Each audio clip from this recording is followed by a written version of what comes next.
noches, edición número 502 de Entre Ustedes y Nosotros. Buenas noches, Osvaldo. Buenas noches, Jorge. Acotemos que el martes pasado, aclaremos, tuvimos que repetir el programa por una transmisión frustrada, finalmente, de un partido de fútbol que, con motivo del duelo que hubo a partir de la muerte, de las dos desdichadas muertes de dos jóvenes deportistas, uno de muerte súbita y el otro realmente por estas falencias que a diario muestra nuestro fútbol, que muere por un tema de haber chocado en una acción normal de juego contra un paredón. Y entonces uno que ha jugado al rugby a veces se pregunta si hubiera habido paredones en las canchas de rugby hubiera sido fatal. Y esto ocurre porque lamentablemente la violencia, esta violencia que campea en toda nuestra sociedad, una violencia ya que diría es estructural, se ha ensañado con mayor virulencia en los estadios de fútbol. Y ayer o anteayer ocurrió otro caso similar, no sé si en Mar del Plata, en Kimberley, otro caso parecido. Afortunadamente con un... No pasó nada, pero pudo haber ocurrido una desgracia semejante a la del chico de San Martín de Bursaco, que era Emanuel Ortega. Entonces, este es justamente uno de los temas que no pudimos abordar el martes pasado, porque se trataba justamente el día posterior al feriado del 25 de mayo, ese feriado tan particular que ya no festejamos la fiesta patria, sino que festejamos la asunción del kirchnerismo el 25 de mayo, pero claro, del año 2003 al gobierno. Y este populismo gebeliano, aunque les moleste, es bien la táctica que empleaba aquel ministro de la propaganda nazi, que fue Goebbels, conlleva necesariamente a que, con un criterio adanístico, la historia comienza cuando llegaron los Kirchner al gobierno. No hubo una sola mención, y Osvaldo, esto para nosotros que hemos transitado por colegios públicos, por colegios privados, por una universidad pública, sabemos que es muy doloroso cuando se festeja un 25 de mayo y no es la más mínima mención a lo que significó aquel gobierno patrio, aquel primer gobierno patrio.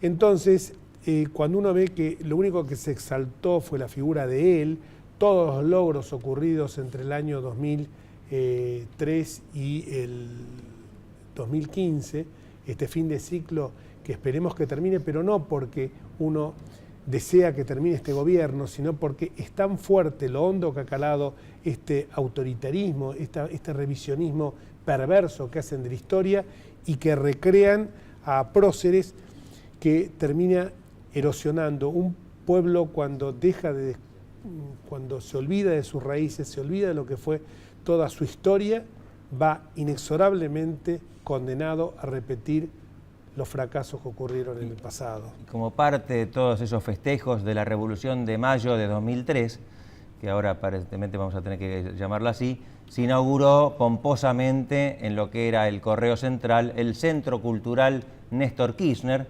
un nombre absolutamente extraño a la cultura, no conocemos de ninguna manifestación cultural de Néstor Kirchner, en el que además hay una sala Néstor Kirchner en la que se puede vivir, dice una placa, la experiencia Néstor Kirchner, que no se explica cuál es. Y hay una placa en la entrada del edificio en la que se transcriben algunos fundamentos de la ley.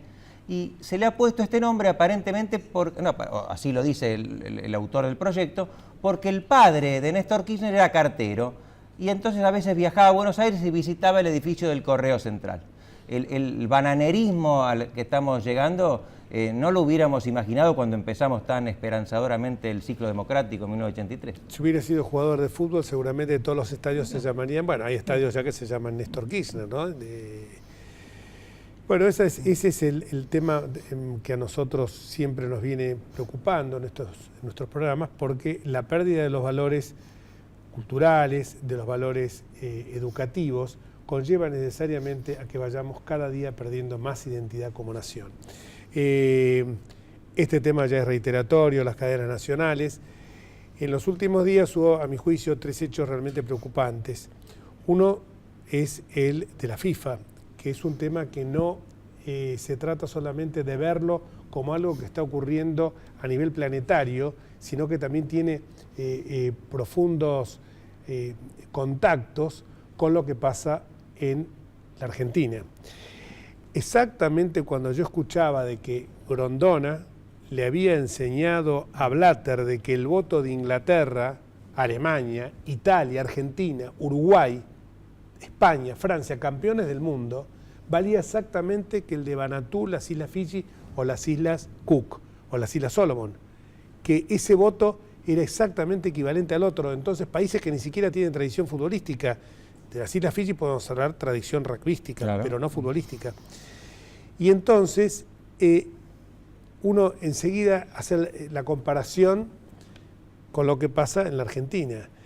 Y esta ley del látigo y la zanahoria que implementó, los premios y castigos que implementó Blatter, fue copiada de Grondona, porque él se la enseñó. Pero esto no es nada nuevo. En la Argentina lo ha venido realizando reiteradamente este gobierno justamente, que es el que disciplina con este unitarismo que se da de bruces con lo que está plasmado en el artículo 1 de nuestra Constitución Federal, premia a los amigos y castiga a los acólitos y castiga a los enemigos.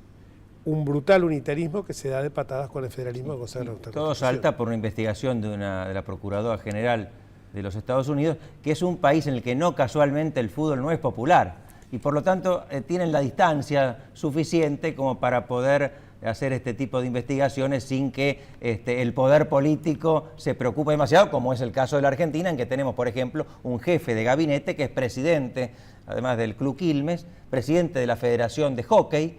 No sé cómo le da el tiempo, además más allá del conflicto de intereses que esto entraña. Y más allá de la cantidad de tweets que escribe por día, ¿no? Sí. Pero además de esto, vos señalás bien eso, porque se ha dado una confabulación, llamaría así, perversa, entre la política y el fútbol en la Argentina, y uno lo ve a través del caso de Aníbal Fernández. Pero habría muchísimos otros casos, y esto no está mal que haya dirigentes políticos que hayan construido liderazgos sociales en clubes. Al contrario, habla muy bien de ellos. Aquel que se dedica sanamente, como muchos dirigentes del fútbol, de los clubes grandes, por ejemplo, a trabajar en el bien de lo que son esas instituciones deportivas, que dicho sea de paso, siempre yo las he aplaudido porque sacan a los chicos de la calle, generan el deporte, el respeto al adversario, el respeto a la autoridad, que es el referí en esos momentos de la contienda deportiva, pero que por el otro lado también esto, en esa pérdida de valores, ha terminado llegando a un extremo de que hoy uno ve en las canchas de fútbol que lo palmean al árbitro, los jugadores, con una brutal desconsideración hacia la persona que está conduciendo bueno, pero estas son las cosas, como decía, cosas veré de Sancho, ¿no? Nos ha tocado vivir este tiempo, Osvaldo, y no es que uno esté anclado en el pasado, sino simplemente que la racionalidad impone a que estas cuestiones tengan que ser motivo de comentario, más que de comentario, de informar a la audiencia y despertar conciencia de lo que nos está pasando como argentinos, que esto no fue algo que ocurrió de la noche a la mañana. En esto también tenemos todos culpas, como decía Francisco Bergoglio cuando pronunciaba sus homilías en los 25 de mayo, decía que muchos pensaban que el sermón iba dirigido a los otros, no, el sermón iba dirigido a la homilía, iba dirigido a nosotros, a todos en su conjunto. Y cuando hablamos de esto no podemos menos de algo que realmente nos llamó poderosamente, nos movió a estupor, que fue algo que se pretendía mantener aplastado, como enterrado bajo una maceta, que es el tema del fiscal Nisman. A Nisman se lo mató después de muerto, a Nisman se lo difamó o se revelaron detalles de su vida que nada tienen que ver con la conducta que tuvo como fiscal, y justamente se lo hace esto con esa descalificación ad hominem que es tan proclive de los regímenes populistas y justamente del actual régimen kirchnerista.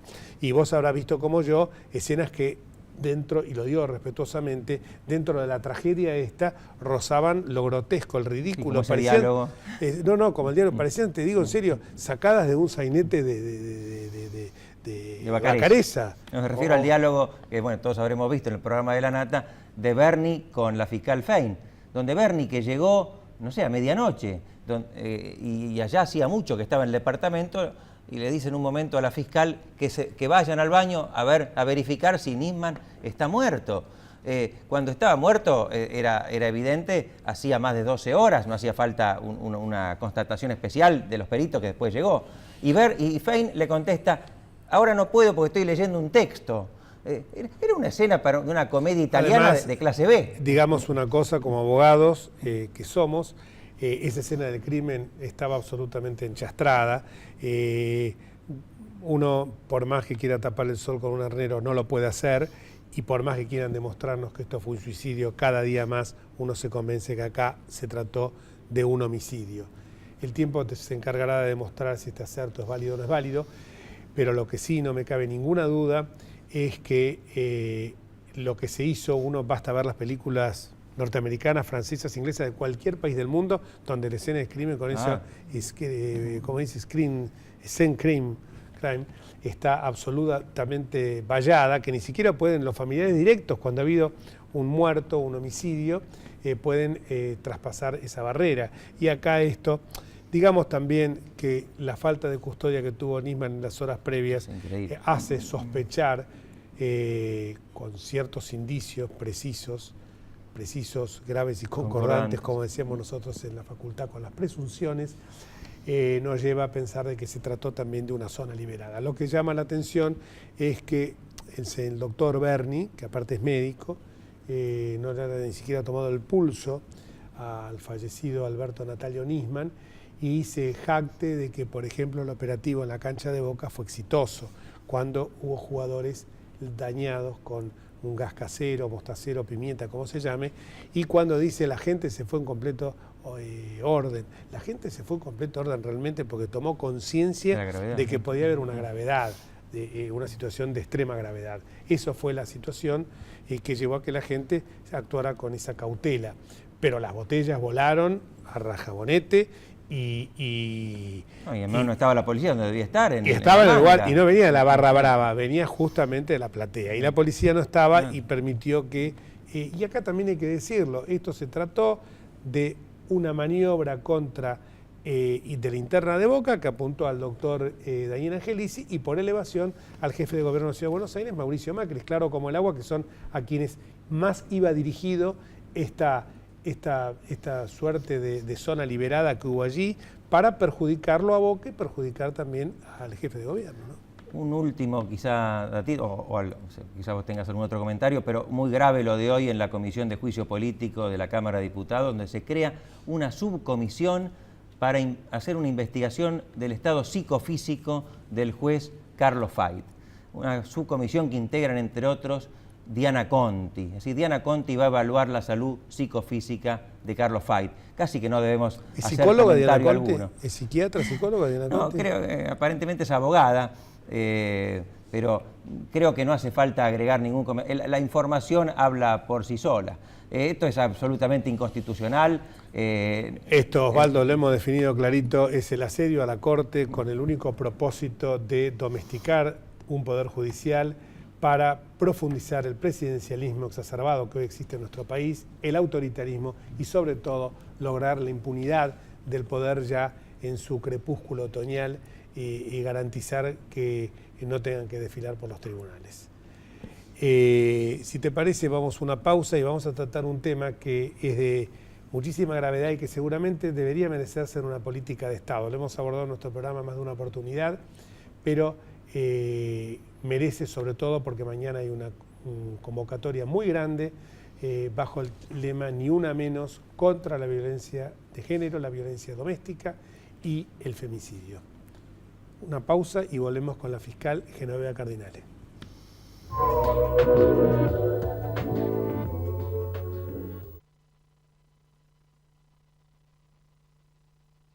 Escribanos en tu ciudad. Nuestro consejo es prevenir problemas. Colegio de Escribanos de la Ciudad de Buenos Aires. Consejo Federal del Notariado Argentino.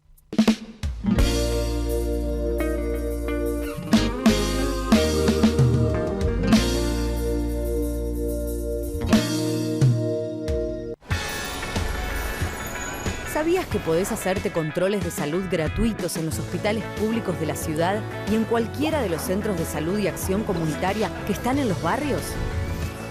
En la ciudad, la salud es prioridad. Por eso es pública, gratuita y de calidad. Buenos Aires Ciudad. En todo estás vos. Vivimos en un mundo que necesita minerales.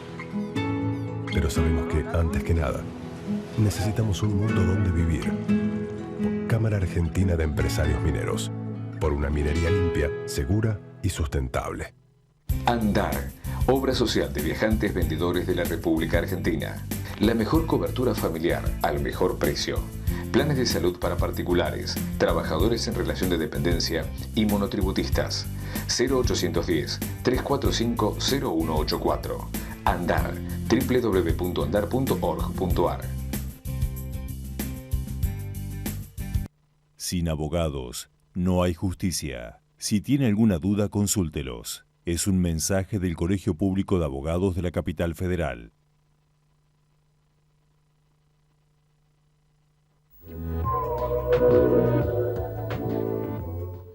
Quizás nos quedó en el bloque anterior un temita que me parece sustancial, que es que todo este escándalo de la FIFA se puede llegar a la intervención del FBI y de la fiscal americana, Loretta Lynch, a partir de una figura que con tantas reformas que se ha hecho el Código Penal sería esencial, que es la figura de arrepentido. Nosotros siempre decimos que el arrepentido, el agente encubierto y el testigo de identidad reservada son tres figuras fundamentales que tendrían que tener, en el caso del arrepentido, una figura que hoy es más indispensable que nunca. Porque esto permitiría poder desbaratar las bandas de los narcos, que es un tema realmente sumamente preocupante. Pero vamos a un tema también que lo hemos abordado en alguna oportunidad a partir de una experiencia que hemos tenido en Baltimore, en el estado de Maryland, en Estados Unidos, que es el tema del femicidio y de la violencia de género doméstica, a partir de algo que va a ocurrir en el día de mañana, 3 de junio, que va a haber marchas en todo el país, pero particularmente en la ciudad de Buenos Aires a las 17 horas en la Plaza de los Dos Congresos frente al Parlamento Federal.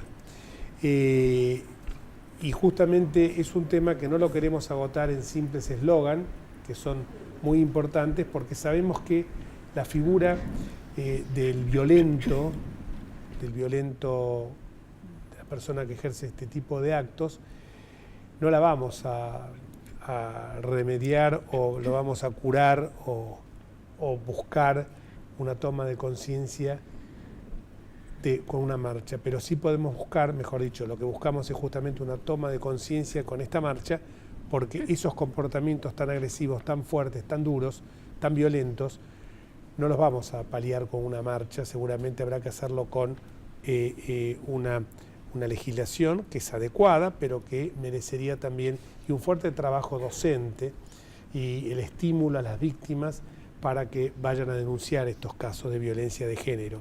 Pero creo que la marcha de mañana tiene como propósito, más que nada, tomar conciencia de la gravedad de este flagelo. Un solo dato, una mujer muere por día como consecuencia de la violencia de género.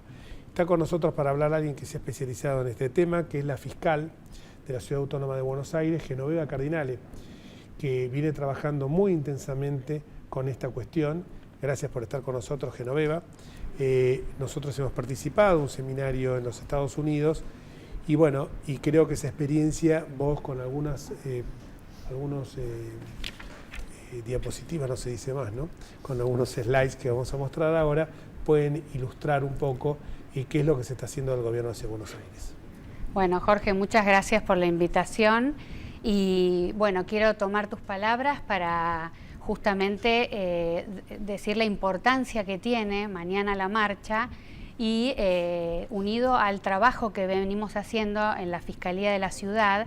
Desde el año 2011 se crearon fiscalías especializadas en violencia doméstica, es decir, que todos los casos que llegan a conocimiento de la Fiscalía de la Ciudad de Buenos Aires, en donde está involucrada la violencia de género, son tratados en estas fiscalías especializadas. Yo estoy a cargo de una de esas fiscalías y, bueno, esto asumiendo y receptando los compromisos internacionales. El Estado argentino ha firmado tratados internacionales por los cuales se comprometió a investigar los casos de violencia de género con eficiencia, con eficacia y tomando parámetros que tienen que ver con justamente la marcha de mañana. ¿Por qué? Porque se va a...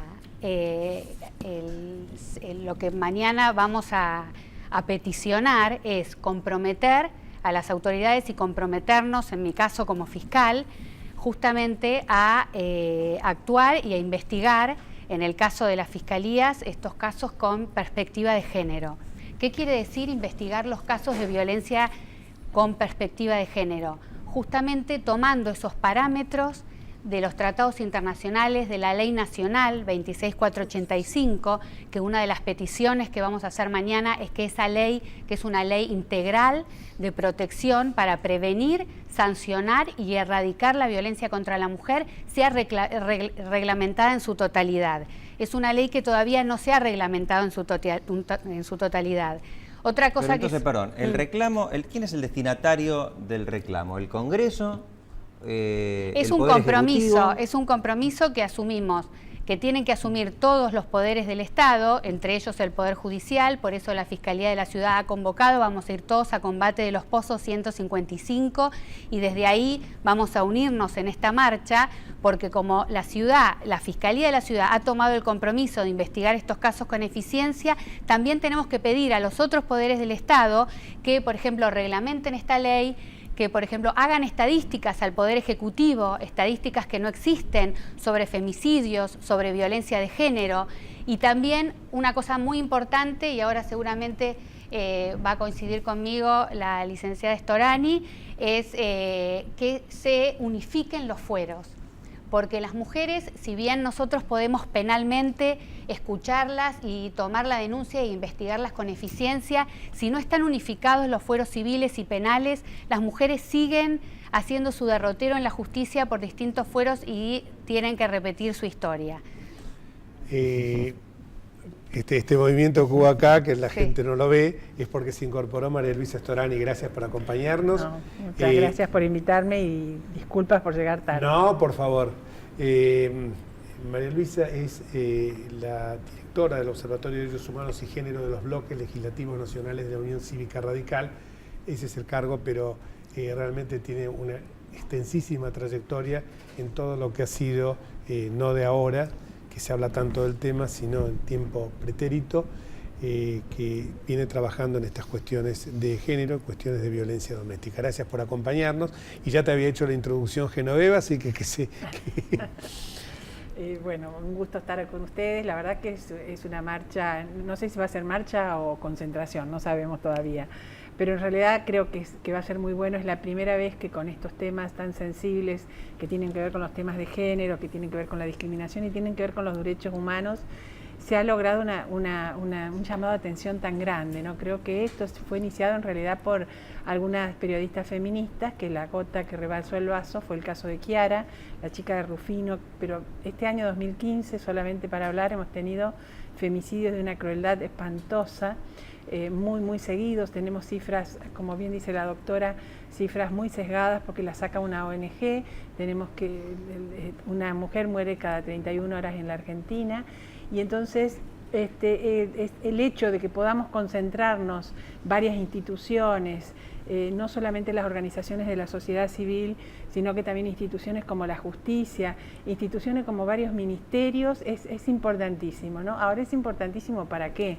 Yo que quisiera ver el día de mañana, el día después, digamos, a mí me gustaría incluso verla a la señora presidenta, que marche, que convoque y que vengan sus ministros, porque acá también es mucha la responsabilidad de decisiones políticas con respecto a esto. Tenemos la legislación argentina, es legislación del primer mundo.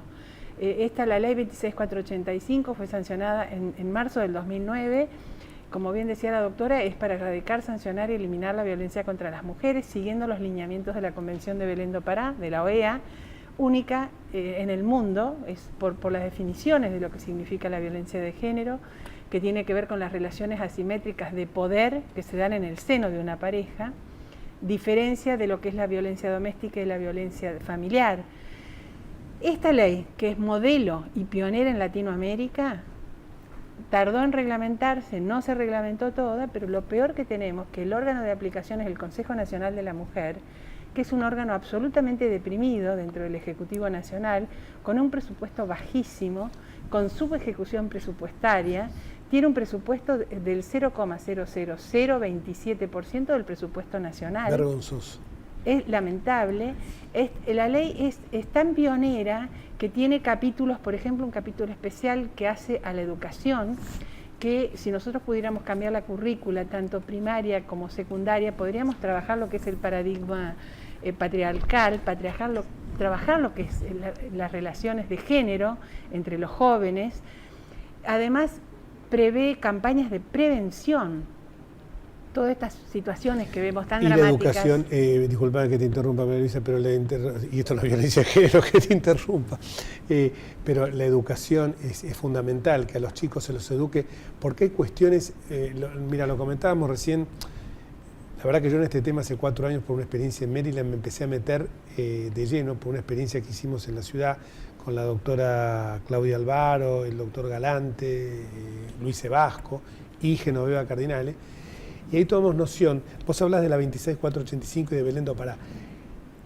Los norteamericanos, en el estado de Maryland, tienen que adecuar todavía la legislación que piensan la nuestra está adelantada respecto a la de ellos. Por eso digo es pionera. Es pionera y a vos te da bronca que acá estén ocurriendo estas cosas cuando ellos ya generaron, porque la riqueza que nosotros veíamos allá es cómo actúan interrelacionadamente todos los actores. O sea, cuando va a un hospital una mujer que a lo mejor no tiene ninguna lesión exterior, pero que tuvo la posibilidad de un estrangulamiento, vos me decís una vez cada 31 horas, y yo estoy seguro que esa estadística debe ser desgraciadamente peor aún, porque debe haber casos de la mujer que a lo mejor murió por un infarto, por algo que fue provocado por esto.